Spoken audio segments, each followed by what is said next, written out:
दो दुनिया का वारिस अनकही कथा भाग 1 साइंस फिक्शन स्टोरी अध्याय 13 जैसन का हमला। मेजोल प्लेनेट के उस शहर में अब धीरे धीरे शांति हो गई थी। सूरज छुप गया था और संध्या की एक अजीब रोशनी चारों ओर थी। धर्मा कहानी सुनने में और देखने में इतना मग्न था कि उसे पता ही नहीं चला कि कब शाम हो गई थी। लेडी तारा ने विजन भेजने बंद किए। तब जाकर धर्मा को एहसास हुआ कि वो उस शानदार कमरे में एक बहुत ही आरामदायक सोफे पर बैठा था। हमें बहुत देर हो गई है, तुम्हें भूख लगी होगी, तारा ने स्नेहिल शब्दों में पूछा। उसे भी मालूम ही नहीं पड़ा कि कितना समय निकल गया है। आपकी कहानी इतनी शानदार है कि मैं तो उसी में डूब कर रह गया। हाँ, अब जब आपने एहसास दिलाया है तो लग रहा है कि थोड़ी भूख है, धर्मा ने अपने पेट को हल्के से मसलते हुए बोला। तारा ने एक मानसिक आदेश दिया और वहां एक रोबोट तेजी से अपने रोलर स्केट्स पर रोल करता हुआ पहुंच गया। रोबोट ने अपने हाथ को आगे किया और धर्मा को वही दो गोलियां, एक लाल और एक नीली गोली दिखी। मुझे लगा इस ग्रह पर मैं कुछ वास्तविक भोजन कर पाऊंगा, धर्मा थोड़ा उदास होते हुए बोला। बिल्कुल धर्मा, परंतु ये कमबख्त जोरो उस लौरा की तीमारदारी में ही लगा हुआ है, वरना मैं उसे बोलती। उसने तुम्हें प्रभावित करने के लिए पृथ्वी के जैसे कुछ व्यंजन बनाना सीखे हैं। धर्मा को बहुत ही आश्चर्य हुआ।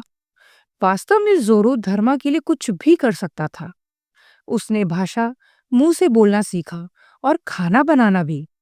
धर्मा को जोरो पर बहुत ही प्रेम आया। धर्मा ने बिना कुछ ज्यादा बोले वो दोनों गोलियां खा ली और लेडी तारा ने भी दोनों गोलियों का सेवन कर लिया। उनको अब बहुत समय तक भूख और प्यास नहीं लगने वाली थी। तारा ने कहा, चलो अब मैं ये कहानी आगे बढ़ाती हूँ।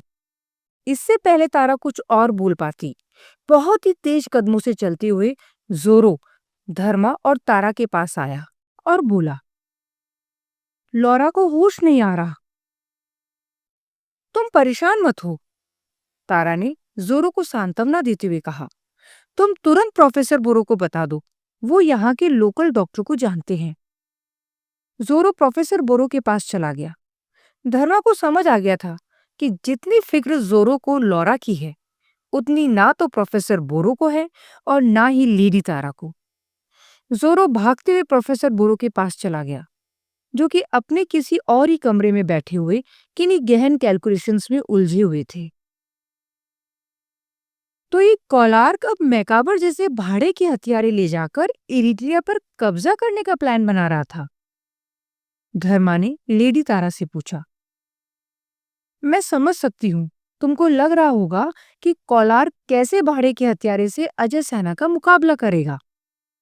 हाँ, वो भी। और क्या कोई पूछेगा नहीं कि फटल शिप कैसे हाईजैक हो गया? फटल शिप के लिए फैलानी बहुत सारे पैसे लेती थी। यदि समय पर उसका शिप वापस नहीं आता था, तो वो अपने शिप की कीमत वसूल कर लेती थी। समझ गया। यदि कोलार की कंपनी ने फैलानी को फटल शिप के पैसे दे दिए, तो उसे कोई मतलब ही नहीं रहेगा। और मैकाबर का तो काम ही था पैसे लेकर युद्ध करना। हाँ धर्मा, चलो मैं तुम्हें आगे की कहानी बताती हूँ। लेडी तारा ने आगे का विजन प्रेषित किया। एडमिरल ने जैसन को इरिट्रिया का नक्शा आर्टिफिशियल स्क्रीनलेस डिस्प्ले पर दिखाया और बोला, ये है इरिट्रिया, जिसे नेटिव लोगों ने कोई नाम नहीं दिया है। हाँ, बौद्ध धर्म के अनुसार इसका नाम रश्मिधरा है।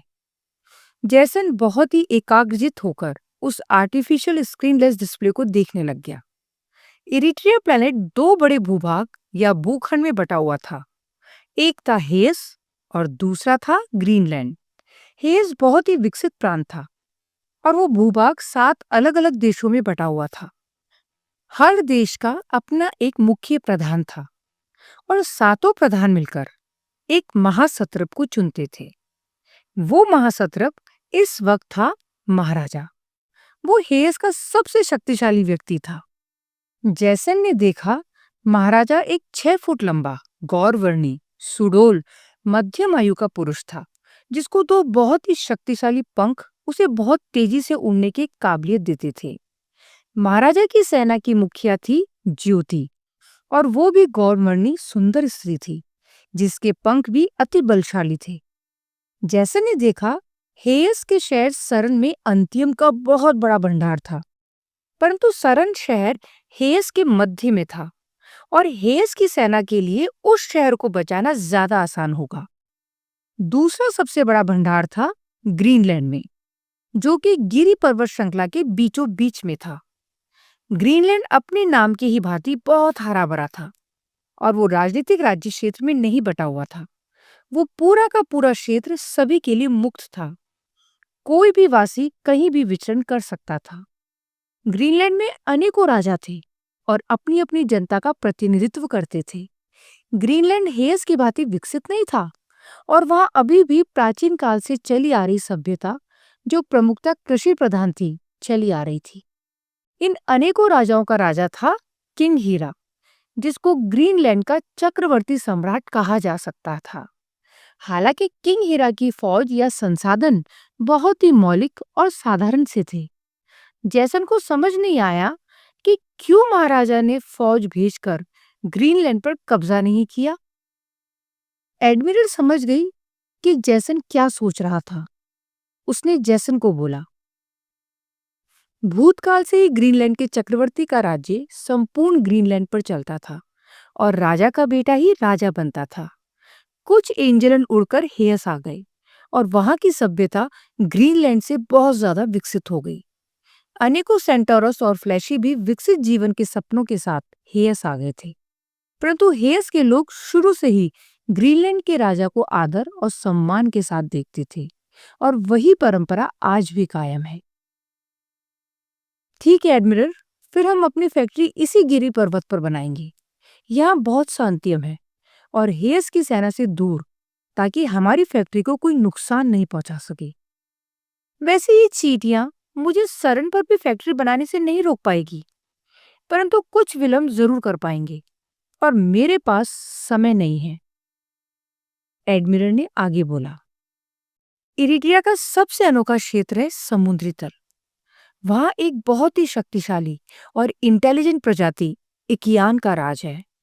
जहाँ एक तरफ जमीन पर एंजेलन, सेंटोरस और फ्लैशी जैसी प्रजातियां फैली हुई थी, वैसे ही पूरे समुद्र तल पर इकियान फैले हुए थे। उनका सबसे प्रमुख प्रतिनिधि, जिसके सभी इकियान लोग बात मानते थे, वो है परम गुरु। जैसन ने देखा, परम गुरु एक आधा मानव आधा मछली जैसे बहुत ही विशालकाय प्राणी है। समुद्र तल पर बड़ी बड़ी नगरियां और आलीशान वास्तुकला की सजावट थी। जैसन ने इतनी विकसित समुद्र तल पर बसी नगरी किसी भी ग्रह पर ना तो सुनी थी और ना ही देखी थी। यहाँ पर भी लेनोगो शहर में अंतियम का भंडार है। एडमिरल ने लेनोगे शहर, जो समुद्र तल पर बसा था और समुद्रवासियों का सबसे विकसित और प्रभावशाली शहर था, को जूम करके दिखाया। ठीक है, तो हम फैक्ट्री गिरी पर्वत पर बनाएंगे और सरन तथा लेनोगो शहर को भी अपने कब्जे में ले लेंगे, जैसन ने कहा। पर हमारा पहला टारगेट है गिरी पर्वत। वैसे हमें कुछ भी टारगेट करने की जरूरत नहीं है, एडमिरल ने कहा। एडमिरल इरिट्रिया के लोगों से मिल चुकी थी। उसे पता था कि कैसे उनसे आराम से शांति के द्वारा ही अंतिम हासिल किया जा सकता है। हम चाहें तो उनसे शांति से बात करके इससे पहले एडमिरल अपनी बात पूरी करती, जैसन चिल्लाया, नहीं एडमिरल, हमें शांति और संधि नहीं चाहिए। हमें अंतिम पर कब्जा करके जल्द ही फटल जैसे शिप्स बनाने होंगे। एडमिरल कुछ और बोल पाती, उससे पहले ही जैसन ने वार्तालाप बंद करवा दिया। उसका मनोवैज्ञानिक संतुलन बिगड़ा हुआ था। वो बहुत ही उग्र व्यवहार कर रहा था। एडमिरल को चिंता थी कि कहीं जैसन अपने इस बिना बात की उग्रता के चलते अपना नुकसान न करा बैठे। जैसन ने आदेश दिया, मेरे दोनों स्टारगेट शिप को आदेश दो कि फौरन इरिट्रिया पर लैंड होने की तैयारी करे। कुछ ही दिनों में जैसन और उसके दोनों स्पेसशिप सरन शहर से थोड़ी दूर एक रेगिस्तान में लैंड कर गए। जैसन की फैक्ट्री बनाने वाली स्टारगेट शिप अभी भी अंतरिक्ष में इरिट्रिया के चक्कर ही लगा रहे थे। उनको जैसन ने अभी लैंड होने का आदेश नहीं दिया था। एडमिरल ने जैसन को बता दिया था कि इरिट्रिया के लोगों के पास ऐसे साधन या रॉकेट नहीं है जो उसके अंतरिक्ष में चक्कर लगा रहे स्पेसशिप को नुकसान पहुंचा सकते हो। जैसन को ये भी पता था कि इरिट्रिया के लोगों के पास तेज गति से उड़ने वाले फाइटर जेट प्लेन्स हैं, न्यूक्लियर बम है और समुद्री जीवों के पास एनिहिलेटर नामक कोई हथियार है जो धरती के किसी भी स्थान पर भूकंप ला सकता था। जैसन और एडमिरल को राजकीय सम्मान के साथ महाराजा ने सरन शहर में एक बहुत बड़े मीटिंग रूम में बुलाया। पूरे विश्व का मीडिया बढ़ चढ़ के जैसन और एडमिरल की ही खबर दिखा रहा था। एडमिरल ने बहुत ही अच्छी इमेज पेश की थी और सभी लोगों ने जैसन से बहुत ज्यादा उम्मीद बांध रखी थी। लोगों में उत्सुकता थी कि एलियन से किस प्रकार से व्यापार किया जाएगा। जल्द ही उस विशाल मीटिंग रूम में जैसन और एडमिरल को बहुत ही आदर सम्मान के साथ बैठाया गया। महाराजा, परम गुरु, ज्योति, सफायर, किंग हीरा, क्वीन जोबा, योगी बाबा इत्यादि सभी लोग वहां उपस्थित थे। परम गुरु एक पानी के विशाल चैम्बर में विराजमान थे। उन्होंने वो हेलमेट पहन रखा था जिससे वो पानी के अंदर से भी बात कर सकते थे। वैसे जैसन और एडमिरल को बात करने के लिए किसी भी आवाज की आवश्यकता नहीं थी। वो मानसिक तरंगों से बात कर सकते थे। वहां पर मीडिया के भी बहुत से वरिष्ठ लोग भी मौजूद थे ताकि वो जैसन द्वारा कही गई बातों को ट्रांसलेट करके पूरी दुनिया तक खबर पहुंचा सके। हालांकि लोगों ने पहली बार इतने विशालकाय स्पेसशिप और अजय सेना के लोगों को देखा था। अजय सैनिक अपने कवच पहने हुए थे और बहुत ही खतरनाक लग रहे थे।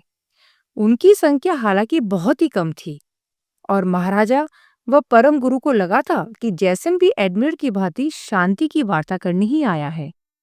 किसी को नहीं पता था कि एक ही अजय सैनिक पूरी इरिट्रिया के लोगों के लिए शायद काफी था। अजय सेना की शक्ति से इरिट्रिया के लोग बिल्कुल भी वाकिफ नहीं थे। उन्होंने अभी सिर्फ एडमिरल को देखा था जो कि एक बहुत सुंदर किशोरी के रूप में उन्हें दिखी थी। मीटिंग चालू हो गई और सबसे पहले परम गुरु ने बोलना चालू किया। परम गुरु वहां सबसे सम्मानित थे। हम चाहते हैं कि मुझे तुम लोगों से कुछ बात नहीं करनी है। जैसन के घुर्राए स्वर की टेलीपैथी सभी लोगों को हुई। सभी लोग बहुत ही अचंभित हो गए। जैसन एडमिरल के विपरीत बहुत ही गुस्सैल और घमंडी व्यवहार दर्शा रहा था। उसने परम गुरु को अपनी बात तक पूरी तरीके से कहने ही नहीं दी थी। परम गुरु को अपनी बेइज्जती महसूस हुई और खासकर इसीलिए क्योंकि पूरा विश्व वो मीटिंग लाइव देख रहा था। परंतु फिर भी उन्होंने अपने आप को संभाला और विनम्र स्वर में ही कहा, आप लोग क्या चाहते हैं? एडमिरल ने मीटिंग की इतनी खराब शुरुआत देखकर उसे कुछ दूसरी दिशा देने का प्रयास से कुछ टेलीपैथी करने की सोची, परंतु तब तक जैसन पहले ही बोल चुका था। तुम हमें अंतिम दे दो। हम सभी अंतिम के भंडार पर कब्जा कर लेंगे और अपनी फैक्ट्री बनाएंगे। अंतिम मतलब ब्लैक स्टोन। एडमिरल ने विनम्रता से अंतिम का मतलब स्पष्ट किया। यह एक छोटा सा प्रयास था उस गर्म माहौल को थोड़ा सा सामान्य करने का। परंतु ब्लैक स्टोन हमारे लिए पवित्र है क्योंकि हम उससे हमारे भगवान की मूर्तियां बनाते हैं। वो हमारे लिए बहुत ही पवित्र और पूजनीय है। महाराजा ने एडमिरल की ओर देखकर बहुत ही प्यार भरे स्वर में बोला, मूर्खों, तुम लोगों से इजाजत नहीं ले रहा हूं, बोल रहा हूं। मरने से बचना है तो चुपचाप अंतिम हमें दे दो। जैसन ने अत्यधिक बदतमीजी से सभी को टेलीपैथी की।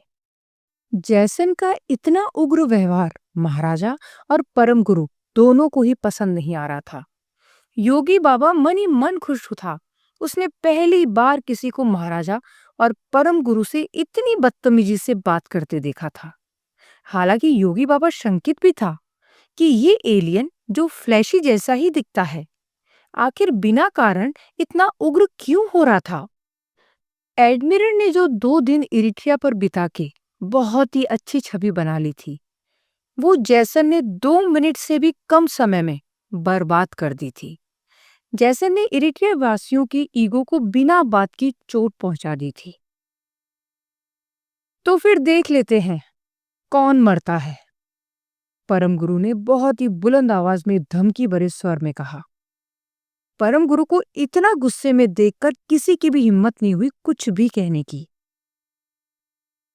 तुम्हारी जैसी मछलियां तो हम फ्राई करके नाश्ते में खाते हैं।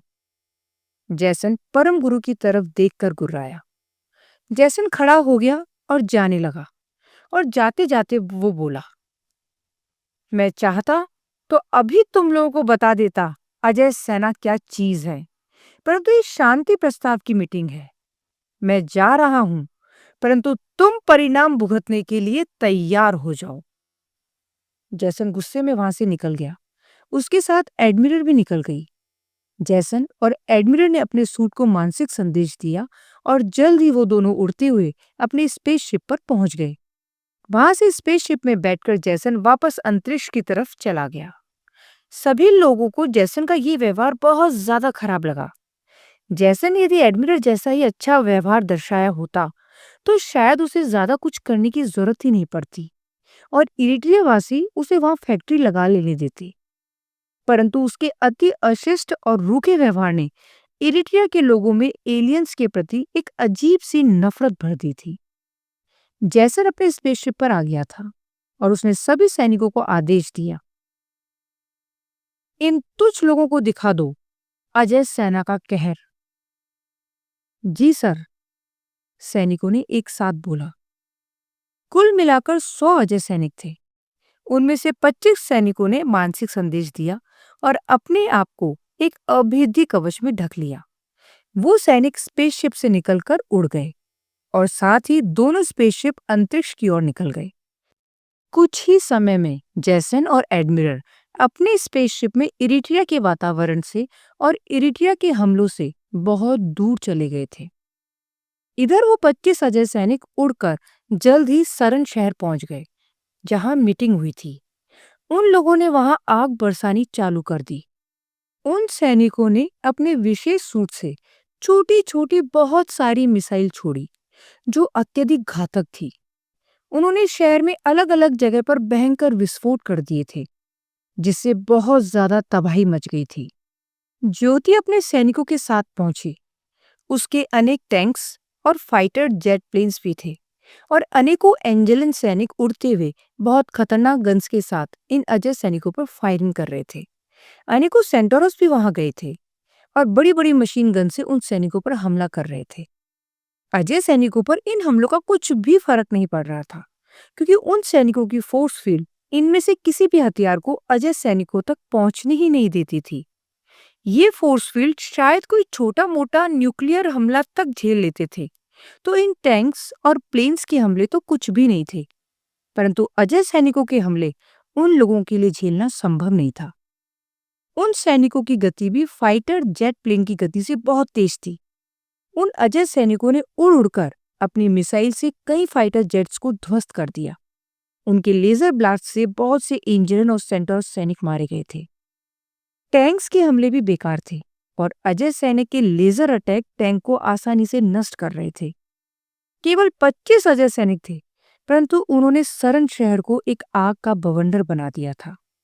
चारों तरफ आग ही आग थी और लेजर ब्लास्ट हर जगह हो रहे थे। एक भरा पूरा शहर मात्र कुछ घंटे में ही खंडहर बन चुका था। महाराजा, परम गुरु आदि ने यहाँ वहां भागकर जान बचाई। बहुत से साधारण नागरिक भी अजय सेना के कहर की चपेट में आ गए थे। वो सब लोग भी अपनी जान से हाथ धो बैठे थे।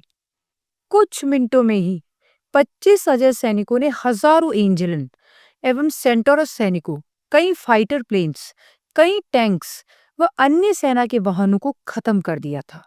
शहर की बड़ी बड़ी बिल्डिंग आग की गिरफ्त में थी और अनेकों ब्लास्ट ने वहां मातम का माहौल कर दिया था।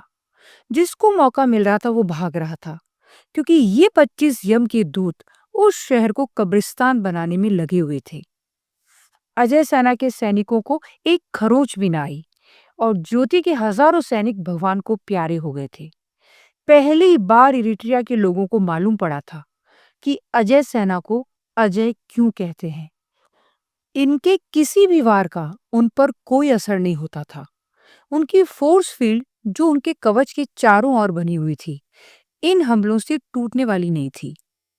अजय सेना के लेजर ब्लास्ट, स्मॉल मिसाइल्स और मिनी न्यूक्लियर बुलेट्स ने बहुत अधिक तबाही मचा दी थी। कुछ ही मिनटों में सरन शहर तबाह हो गया था। मात्र 25 अजय सैनिक उस शहर को निस्तनाबूद कर देंगे जो हेस का गढ़ था। ये बात ना तो ज्योति के गले से उतर रही थी और ना ही महाराजा के। महाराजा और परम गुरु को ज्योति ने बमुश्किल एक टनल के जरिए सुरक्षित निकाल दिया था। परम गुरु तुरंत समुद्र नगरी चले गए थे और महाराजा को भी साथ ले गए थे।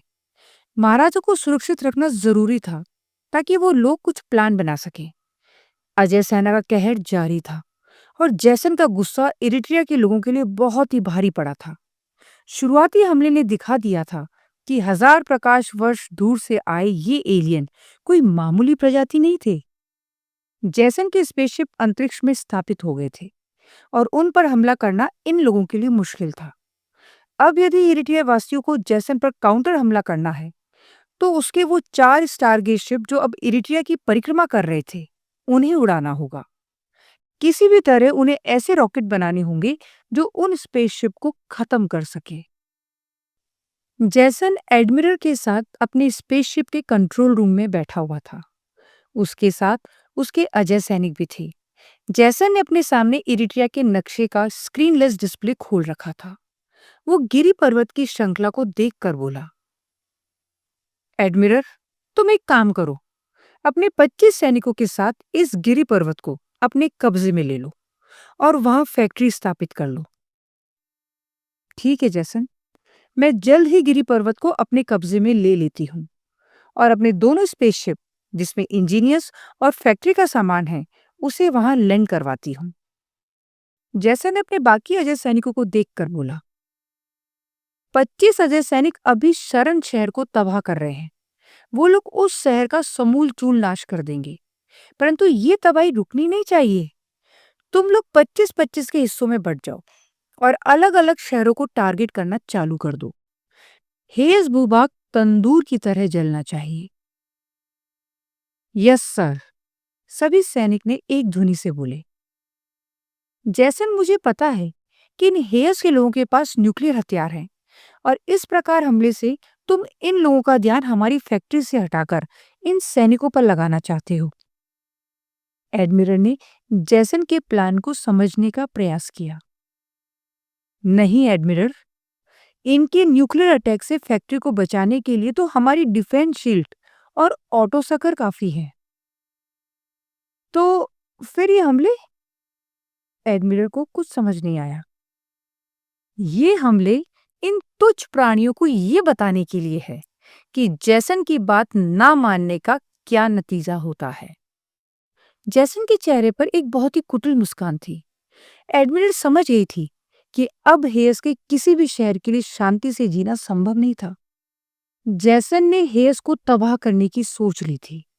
100 वर्षों के सफर ने जैसन को एक बहुत ही उग्र, कठोर और क्रूर इंसान बना दिया था। जल्द ही एडमिरल अपने 75 सैनिकों के साथ गिरी पर्वत पर लैंड हो गई। उन सैनिकों ने अपने लेजर ब्लास्ट से जल्द ही आसपास का इलाका साफ कर दिया और दोनों स्पेसशिप जो टेक्नीशियन और इंजीनियर को लिए हुए थे वो वहां लैंड हो गए। जल्द ही वहां फैक्ट्री बनाने का काम चालू हो गया और एक ही दिन में फैक्ट्री की आउटलाइन भी बन गई थी। 25 सैनिक वहां फैक्ट्री की आउटलाइन के पास रुक गए और बाकी 50 सैनिक 25-25 के 2 समूह बनाकर जैसन के आदेश के मुताबिक हेयस को तबाह करने निकल गए। उनके बाकी 25 साथी अब इस सरन शहर को ही पूरी तरह निस्तानाबूद करने में लगे थे। अब सरन शहर जैसा हाल बाकी शहरों का भी होना था। वो स्पेसशिप जिनसे एडमिरल और उसके अजय सैनिक आए थे तथा दोनों मालवाहक स्पेसशिप वापस से अंतरिक्ष में पहुंच गए। वो अंतरिक्ष में इरिटिया की कक्षा को पार्किंग की तरह इस्तेमाल कर रहे थे।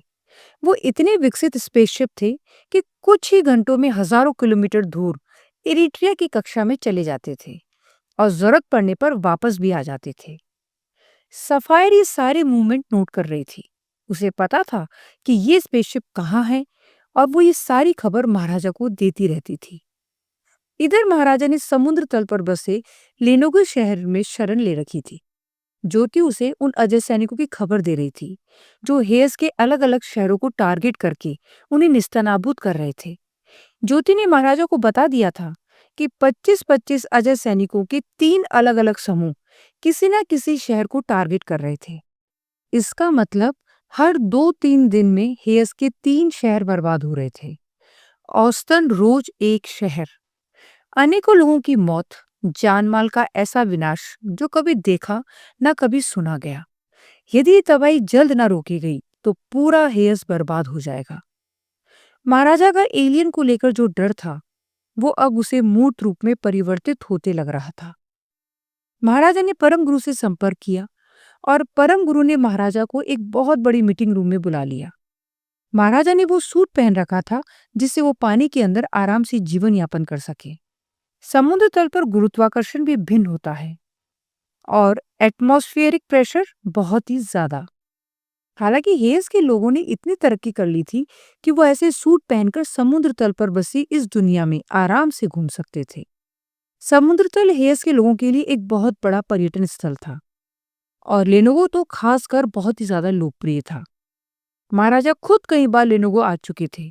हालांकि इस बार वो शरणार्थी के रूप में अपनी जान बचाने के लिए आए थे। ये वही विशालकाय मीटिंग रूम था जहाँ एडमिरल परम गुरु से मिली थी और परम गुरु और एडमिरल की मुलाकात की एक बहुत विशाल फोटो भी वहां लगी हुई थी। महाराजा उस फोटो को ही घूर रहे थे जब परम गुरु तैरते हुए उस मीटिंग रूम के अंदर आ गए। मुझे भी वो लड़की बहुत पसंद आई थी, परंतु उसका वो साथी बहुत ही क्रूर और बद दिमाग। परम गुरु बोले। महाराजा थोड़े से सकपकाए और परम गुरु के पास आ गए और बोले, हम्म हमें उस बद दिमाग एलियन को बताना पड़ेगा कि इरिट्रिया के लोगों से पंगा लेना उसे कितना महंगा साबित होगा। बिल्कुल महाराजा, हेयस के पास खतरनाक न्यूक्लियर हथियार हैं, तुम उनका इस्तेमाल करो। परंतु दिक्कत ये है कि वो एलियन अपने स्पेसशिप को लेकर अंतरिक्ष में उड़ गया है और वही कहीं है। हमारे पास ऐसे रॉकेट नहीं है जो अंतरिक्ष में न्यूक्लियर हथियार छोड़ सके। महाराजा दुखी होकर बोला। वो तैर कर यहाँ वहां फ्लोट कर रहे थे। उनकी मन स्थिति बहुत ही ज्यादा विचलित थी। ये सब इन फ्लैशी के कारण हुआ है। क्या उनसे कहीं रॉकेट बनाने के लिए? परम गुरु थोड़े से गंभीर स्वर में बोले। वो महाराजा जितने विचलित नहीं थे, उसका एक प्रमुख कारण ये भी था कि अजय सेना ने समुद्र तल पर हमला नहीं किया था। नहीं, मैं फ्लैशी से कोई भी सहयोग लेने के खिलाफ हूं। मुझे नहीं लगता वो हमारी कोई भी मदद कर सकते हैं। महाराजा चिल्लाया। इतना भयंकर एलियन हमला भी महाराजा को फ्लैशी के खिलाफ नफरत को भुलाने में सहायक नहीं हुआ था। उनकी फ्लैशी के प्रति नफरत ज्यों की त्यों थी। परंतु वो रॉकेट बना सकते हैं, परम गुरु शांत स्वर में बोले। सामान्य रॉकेट की बात अलग है और ऐसे रॉकेट जो न्यूक्लियर हथियार ले जा सके की बात अलग है। आप इन फ्लैशी को नहीं जानते। यदि हमने उनको अपने न्यूक्लियर हथियार दिए तो वो उस एलियन के साथ मिलकर हमें ही खत्म कर देंगे। वो एलियन को ब्लैक स्टोन दे देंगे। महाराजा जल्दी जल्दी बोले। महाराजा को पता था कि फ्लैशी लोगों पर ज्यादा भरोसा नहीं किया जा सकता था। वैसे भी फ्लैशी लोगों को दंगों में बहुत ही बुरा अत्याचार झेलना पड़ा था। हो सकता है वो इस मौके का फायदा उठाएं और एलियन के साथ मिलकर एंजेलन और सेंटोरस से बदला ले लें। परम गुरु इन सब बारीकियों को नहीं समझते थे। ये जमीनी लोगों के जीवन की सबसे मुश्किल और जटिल पहेली थी। ये एंगल तो मैंने सोचा ही नहीं। फ्लैशी पर भरोसा नहीं कर सकते। परम गुरु ने अपना सर हाँ में हिलाते हुए जवाब दिया। उनको जमीनी लोगों की इतनी जटिल जीवन शैली और आपसी मतभेद कभी भी समझ नहीं आए थे। सफायर ने मुझे बताया कि एलियन स्पेसशिप गिरी पर्वत के पास उतरे हैं। वहां पर बहुत मात्रा में ब्लैक स्टोन है। ओह, क्या बात है! इसका मतलब उन लोगों ने गिरि पर्वत को अपना ठिकाना बनाने की सोची है। हाँ परम गुरु। फिर ठीक है, हम फिर वही हमला करेंगे। तुम न्यूक्लियर हमला करना और हम करेंगे अपने एनिहिलेटर से हमला। धीरे धीरे इरिट्रिया के लोग कुछ प्लान कर रहे थे।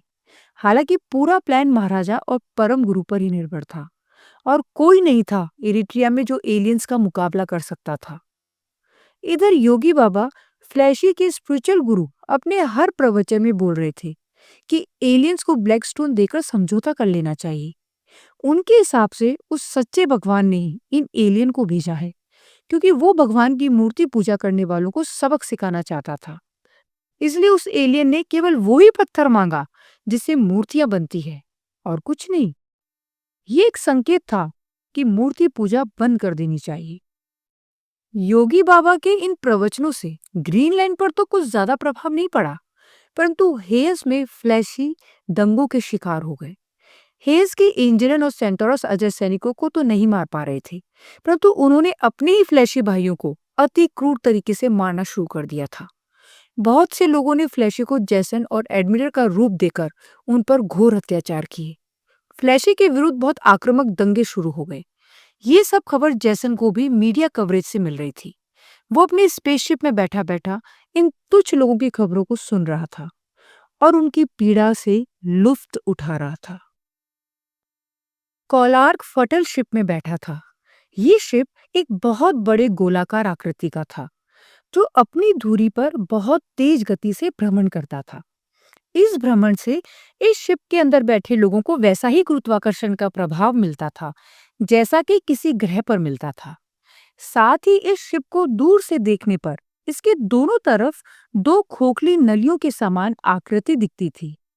दरअसल ये नलियां आगे की स्पेस को सिकुड़ने के लिए और पीछे की स्पेस को विस्तारित करने के काम आती थी। इस स्पेस संकुचन से ये गोलाकार आकृति अंतरिक्ष में प्रकाश गति से 100 से 150 गुना तक की गति लेने में सफल हो जाती थी। इसकी आंतरिक संरचना दो हिस्सों में बटी थी, उत्तरी गोलार्ध और दक्षिणी गोलार्ध। उत्तरी गोलार्ध में प्रीमियम सेगमेंट था, जहां संपूर्ण गुरुत्वाकर्षण के साथ साथ बड़े बड़े घर थे। उसमें लोग चाहे तो फुटबॉल और गोल्फ जैसे खेल भी खेल सकते थे, और उनकी सेवा करने के लिए अनेकों रोबोट थे जो उनका पूरा ध्यान रखने के लिए थे। इस शिप में केवल एक कप्तान और एक लेफ्टिनेंट होता था, बाकी सभी रोबोट और ड्रॉइड्स ही होते थे। ये कप्तान और लेफ्टिनेंट ही पूरी तरह से शिप के लिए उत्तरदायी होते थे। शिप के दक्षिणी गोलार्ध में नॉर्मल सेगमेंट था, और फैलानी ने उसे ऐसे डिजाइन किया था कि ज्यादा से ज्यादा लोग उसमें आ सके। वो भी अपने आप में एक पूरे शहर जैसा ही था, बस थोड़ा संकुल और तंग। हालांकि सामान्यतः दक्षिणी गोलार्ध में बहुत से यात्री होते थे, कई बार तो 10 से 11,000, और तब 100 से 120 दिन की यात्रा भी उन लोगों के लिए अत्यधिक कठिन और दुखदायी होती थी। परंतु कोलार्क ने पूरा फटलशिप किराए पर लिया था, और किसी भी अन्य यात्री जिसको कोलार्क ने आमंत्रित न किया हो, उसकी वहां गुंजाइश नहीं थी।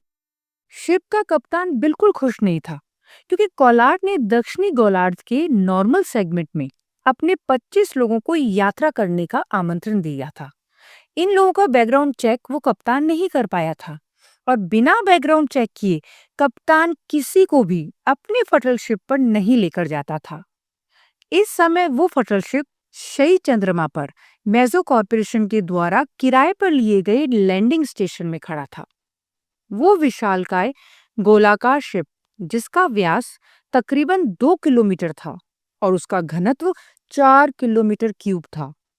इतना विशाल गोलार्ध को लैंड होने के लिए बहुत ही विशालकाय जगह की आवश्यकता थी। इसलिए कोलार्क ने बहुत पैसे खर्च करके एक लैंडिंग स्टेशन किराए पर लिया था। उस लैंडिंग स्टेशन में वो 25 लोग पहले से ही उपस्थित थे, जो एक एक कर उस फटल शिप में चढ़ रहे थे। कोलार्क प्रीमियम सेगमेंट में बैठा था और अपनी विशेष पेय का लुत्फ उठा रहा था, जब उस कप्तान ने कोलार्क के पास आकर बोला, क्या इन 25 लोगों को ले जाना जरूरी है? मुझे बिना बैकग्राउंड चेक किए लोगों को अपने शिप पर चढ़ाने से ऐतराज है। कोलार के चेहरे पर एक बहुत ही चिढ़ाने वाली मुस्कान आई। वो बोला, कप्तान, ये सभी लोग इंजीनियर्स हैं और मैंने ये फटलशिप यूको वर्म हॉल के कुछ कोड चेक करने के लिए किराए पर लिया है। मैंने इन सब का बराबर किराया तुम्हारी मालिक फैलानी को दे दिया है। इन लोगों को देखकर लगता नहीं है कि ये कोई इंजीनियर्स हैं। ये गुंडे और बदमाश ज्यादा लग रहे हैं। कप्तान ने थोड़ा नाराजगी दिखाते हुए बोला, तुम इतना परेशान मत हो, तुम अपना काम करो। मैंने फैलानी से बात कर ली है, उसे इन सब की उचित कीमत दे दी गई है। कप्तान कुछ नहीं बोला। उसको फैलानी का ये रवैया पसंद नहीं आता था। उसने फटल शिप को लोकल टैक्सी जैसी वस्तु बना दिया था। फैलानी को पैसे का इतना लालच था कि कोई भी दाम देकर फटल शिप से कुछ भी उपयोग कर सकता था। वो तो मर्कल की सरकार ने फैलानी को ज़ोर को फटल शिप बेचने की इजाजत नहीं दी हुई, वरना फैलानी तो पैसे के लिए रॉल्फ और उसके लोगों को फटल शिप बेचने को भी तैयार हो गई थी। परंतु कप्तान एक कर्मचारी था और उसे ज्यादा कुछ बोलने की इजाजत नहीं थी। धीरे धीरे वो 25 लोग नॉर्मल सेगमेंट में चले गए। कप्तान और उसका हुम प्रजाति का लेफ्टिनेंट अपने स्थान पर बैठ गए और कोलार भी अपने अति आलिशान विशाल भवन में स्थापित हो गया। शई चंद्रमा से शिप ने लिफ्ट ऑफ किया और देखते ही देखते शई से हजारों किलोमीटर दूर अंतरिक्ष में निकल आया और शिप ने चालू किया अपना फटल मोड। दोनों नलियों ने अंतरिक्ष को संकुचित करना और उस शिप को प्रकाश गति से कई गुना तेज गति प्रदान करना शुरू कर दिया। धीरे धीरे फटल शिप अपने गंतव्य की तरफ तेजी से बढ़ा चला जा रहा था। इधर प्रीमियम सेगमेंट में बैठा कोलार्क इन दिनों किन्हीं बहुत पेचीदा डिजाइन के अध्ययन में लगा हुआ था और वो कई बार उन डिजाइन को चेंज करता और अपने अनेक यंत्रों की सहायता से उन पर कोई सिमुलेशन रन करता। ऐसा प्रतीत हो रहा था कि कोलार कोई बहुत तेज स्पेसशिप बनाने के प्रोटोटाइप पर काम कर रहा था।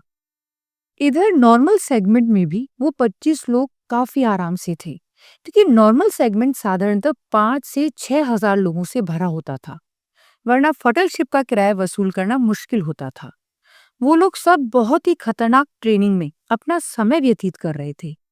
कप्तान उन लोगों पर नजर रखे हुए थे और वो कहीं से भी कोई इंजीनियर नहीं लग रहे थे। वो अधिकतर समय अपने हथियारों और अपने बख्तरबंद कवच में एक दूसरे से युद्ध का ही अभ्यास कर रहे थे।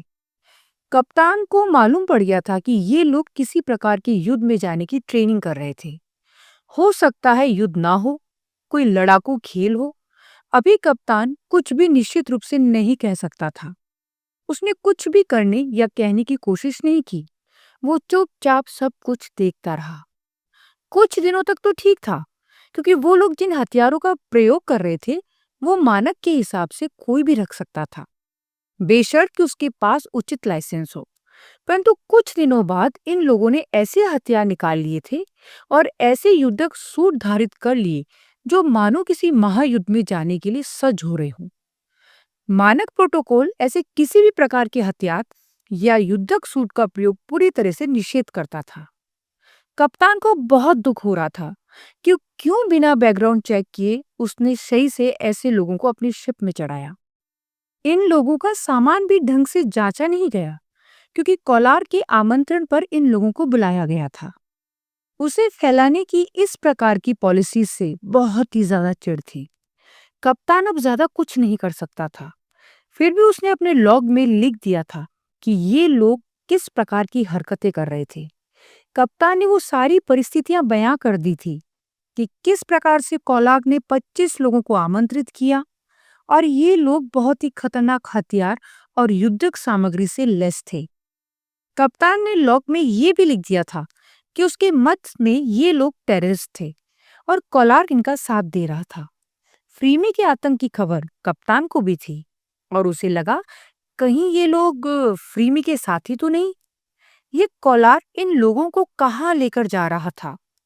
ये सिक्योर लॉग था और कभी किसी भी अन्वेषण में यदि फटलशिप जांचा गया तो जांचकर्ताओं को कप्तान का ये लॉग मिल जाएगा। धीरे धीरे समय बीता और पृथ्वी के समयानुसार तकरीबन 110 दिनों बाद वो शिप यूको वर्म हॉल के नजदीक पहुंच गया था। 30 प्रकाश वर्ष की दूरी जिसे तय करने में जैसन के स्टारगेट शिप को 100 वर्ष लगे थे, वो दूरी फटल शिप ने मात्र 100 दिन में हासिल कर ली थी। इसीलिए तो फैलानी फ्रान गैलेक्सी की सबसे ज्यादा अमीर लड़की थी। ये करिश्मा किसी भी और के बस का नहीं था।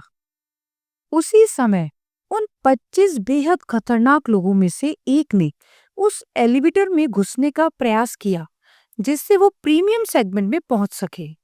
नॉर्मल सेगमेंट वालों के लिए प्रीमियम सेगमेंट में जाने की अनुमति नहीं थी, और जब उस व्यक्ति ने एलिवेटर को अपने लेजर गन से उड़ाकर खोलने की कोशिश की तो कप्तान और उसके लेफ्टिनेंट के होश उड़ गए।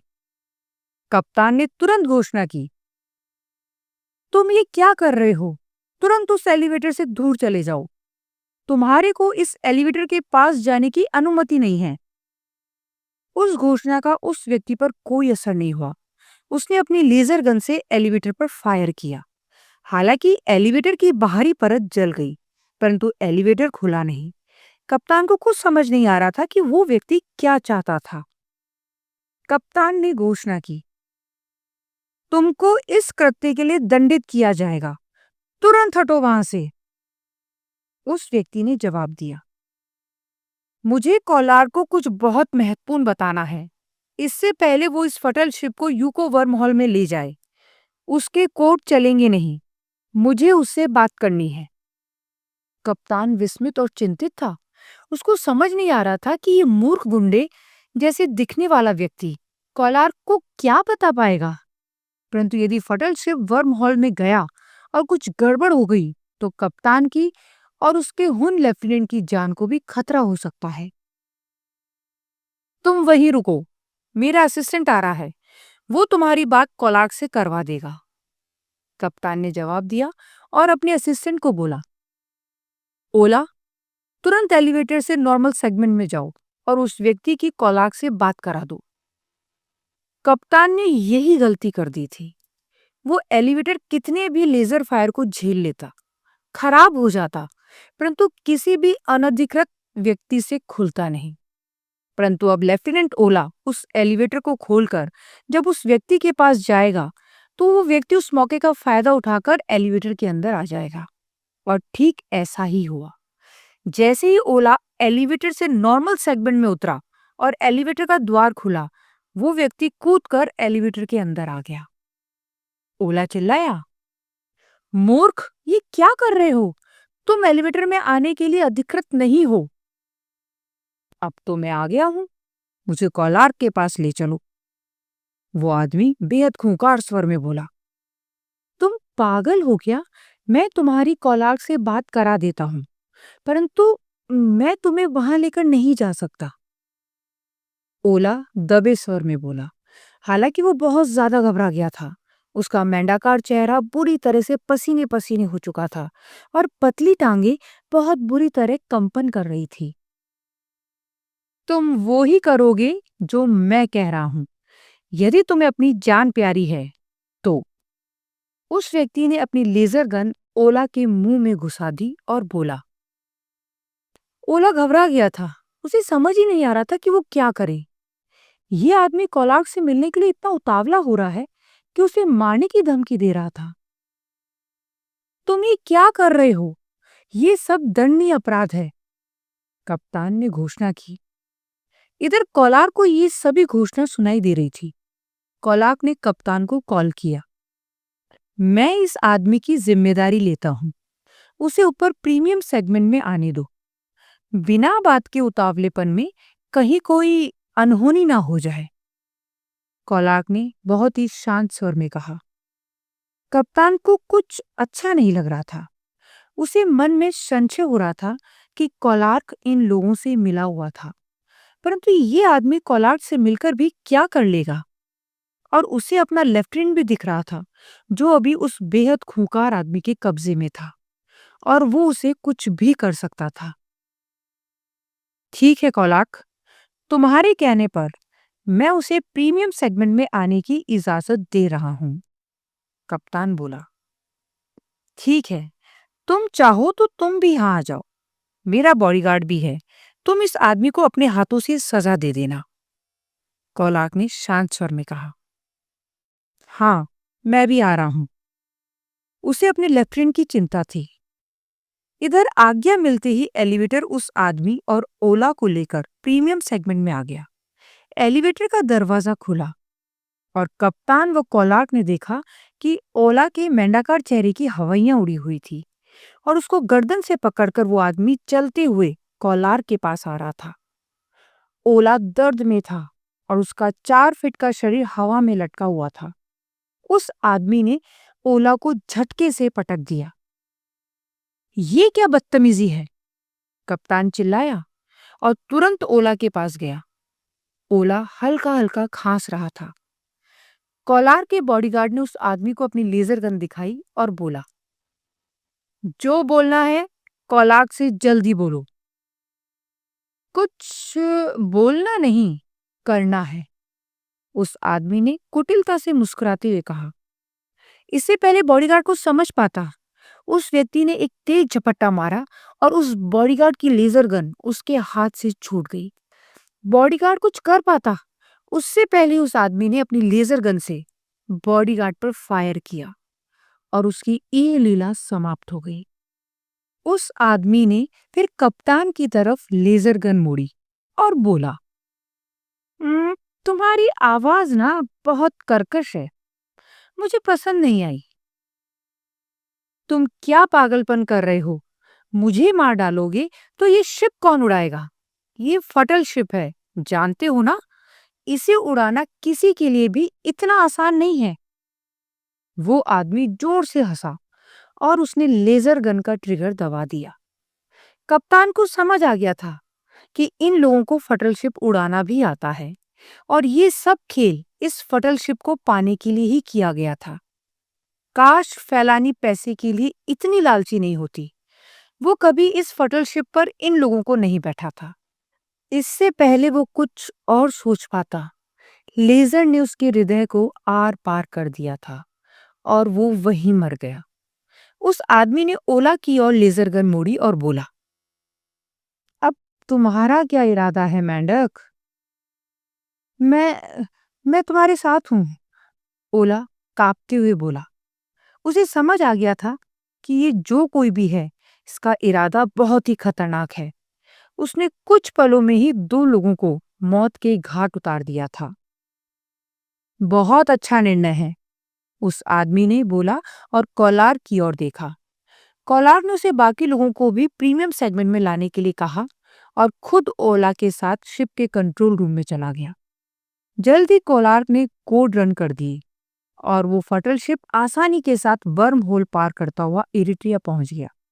फटल शिप इस मायने में भी स्टारगेट शिप से बहुत बेहतर था क्योंकि उसकी डिजाइन उसे वर्म होल पार करने में मदद करती थी और जो कुछ जैसन ने वर्म होल पार करते हुए झेला था, वो कोलार्क और उसके मैकाबर को नहीं झेलना पड़ा था। कोलार्क को अपना मिशन अब दिख रहा था।